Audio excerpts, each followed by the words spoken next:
आप लोग देख सकते हैं कि आपका एग्ज़ाम बहुत नज़दीक आ चुका है, यानी 18 फरवरी से स्टार्टिंग है। तो आप यहाँ देख सकते हैं बोर्ड एग्ज़ाम 2026 और एग्ज़ाम पैटर्न। देखो, सबसे पहले पेपर में एग्ज़ाम पैटर्न है जो आना है, हमको वो चीज़ पढ़ना बहुत ज़रूरी है।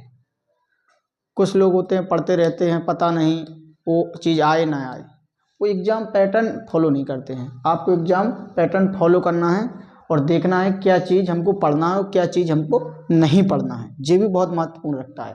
देखिए, साहित्यिक प्रश्न, साहित्यिक प्रश्न यानी गद्य से आपका आएगा एक, और फिर लिखा है साहित्यिक प्रश्न यानी पद्यांश, एक गद्यांश से और एक पद्यांश से आएगा।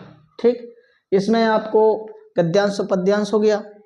ये अभी मैं आपको एग्जाम पैटर्न समझा रहा हूँ, उसके बाद उसके अंदर के बारे में बताऊंगा क्या लिखना है, उसके बारे में क्या चीज़ लिखी जाती है, कहाँ संदर्भ लिखा जाता है, क्या व्याख्या, क्या अर्थ लिखा जाता है, वो अगली वीडियो में बताऊंगा। आप सिर्फ पहले पैटर्न समझ लीजिए कि हमको पढ़ना क्या है। ठीक, फिर आएगा जी आपका गद्यांश हो गया जी, MCQ है, इस जी क्या आएंगे, MCQ आएंगे।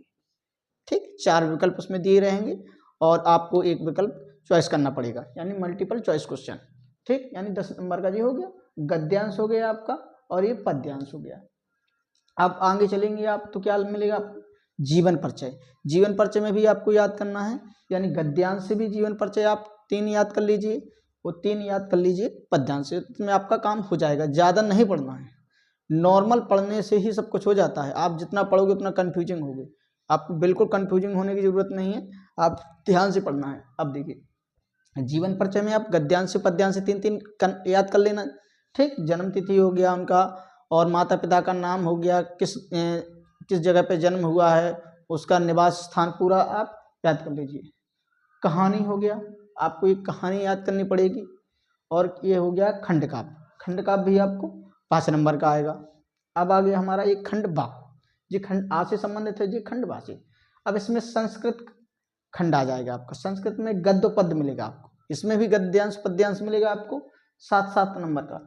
ठीक, यानी आपको ये संस्कृत में खंड काव्य में गद्यांश और पद्यांश आपको पढ़ना है। फिर आप देखिए मुहावरे लिखा है, तो मुहावरा का 2 क्वेश्चन आएगा आपको। ठीक, ये कौन सा मुहावरा है, ठीक, जैसे भैंस के आगे बीन बजाना, ऐसे करके। और आपठित गद्यांश, एक आपको आपठित गद्यांश पढ़ लेना है। ठीक, और इधर देखिए शब्दों में सूक्ष्म अंतर, अनेकार्थी और त्रुटि मार्जन, वाक्यांश के लिए एक शब्द, जैसे आएगा वाक्य के लिए एक शब्द बनाइए, ठीक, उनके लिए आएगा। और अनेकार्थी एक शब्द के यानी अनेक अर्थ आएंगे, और जो त्रुटिपूर्ण ये सही लिखा है या गलत लिखा है, इस पे आधारित प्रश्न आएंगे। और हमारा ये हो गया बार में क्या, रस, छंद और अलंकार। देख सकते हैं आप, इस साइड में खड़ा हो जा रहा हूँ, आपको दिखाई दे रहा, ये रस लिखा है, वो छंद और अलंकार, 6 नंबर का आएगा क्वेश्चन आपका। ठीक, या रस से भी पूछा जाएगा, छंद से भी पूछा जाएगा, अलंकार यानी मिनिमम 2-2, 3-3 नंबर से क्वेश्चन आएगा, 2-2 नंबर का आएगा। तो रस, छंद, अलंकार आपको बताना है। फिर आएगा पत्र लेखन। ठीक, 2 या 4 लिखा है, यानी 6 नंबर पत्र लेखन में भी आ जाएगा आपका। फिर पत्र लेखन एक आपको निबंध याद करना है। निबंध यानी बैंक के ऊपर हो गया, नियुक्ति पत्र के ऊपर, किसी की चीज़ के ऊपर एक आपको निबंध लिखना है। ठीक, और विज्ञान शिक्षा यानी सामाजिक कृषि, यानी किसी पर आधारित आपको कर लेना है, जो आपके में सिलेबस में दिया रहेगा उसको आप करना है। ठीक, ये आपका, यानी पहले हमको पैटर्न बहुत समझना जरूरी है। अगर पैटर्न एक बार हमने समझ लिया तो सब को हमने हर चीज़ समझ ली है, और आपको उस पढ़ाई की उसी आधार पे आपको पढ़ाई करनी है।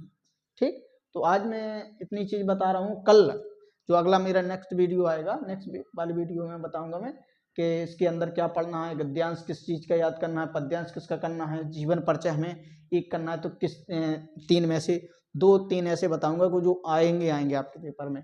कहानी बता दूंगा, एक छोटी सी कहानी जो आपके सिलेबस में दी रहेगी। खंड काव्य भी बता दूंगा। ठीक है, जिस श्रवण कुमार का जैसे आता है, एंटर में हो जाता है, हाई स्कूल में जिसमें आता है वो चीज़ बताऊंगा। और संस्कृत खंड काव्य हो गया, और जे हो गया, मुहावरा हो गया, आपठित गद्यांश। ठीक, चीज़ें, सारी चीज़ें मैं आपको बिल्कुल आधारित बताऊंगा, जो आपके पैटर्न पे आधारित है। आप कम समय पे, यानी 1 महीने में के समय में भी आप बहुत अच्छे नंबर, यानी हम कह सकते हैं 90+, 95 नंबर तक ला सकते हैं। और जो अच्छे से पढ़ेगा 100 भी जा सकता है, ऐसा नहीं 100 नहीं जा सकता है। आप पढ़िए, आपका जो 70 नंबर का पेपर होगा, और 30 नंबर तो आपको जो आपका स्कूल है, कॉलेज है, उस तरफ से मिलता है।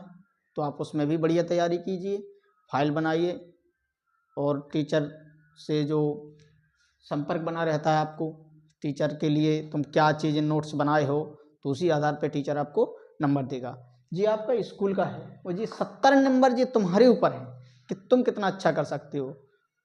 ठीक, तो आप बढ़िया पढ़िए। एक महीने में मैं आपका हिंदी में गारंटी लेता हूँ 90+ नंबर आपके आएंगे। सिर्फ आप नियम फॉलो करना मेरा। जो कमज़ोर से कमज़ोर बच्चा है वो भी बहुत अच्छे नंबर ला सकता है।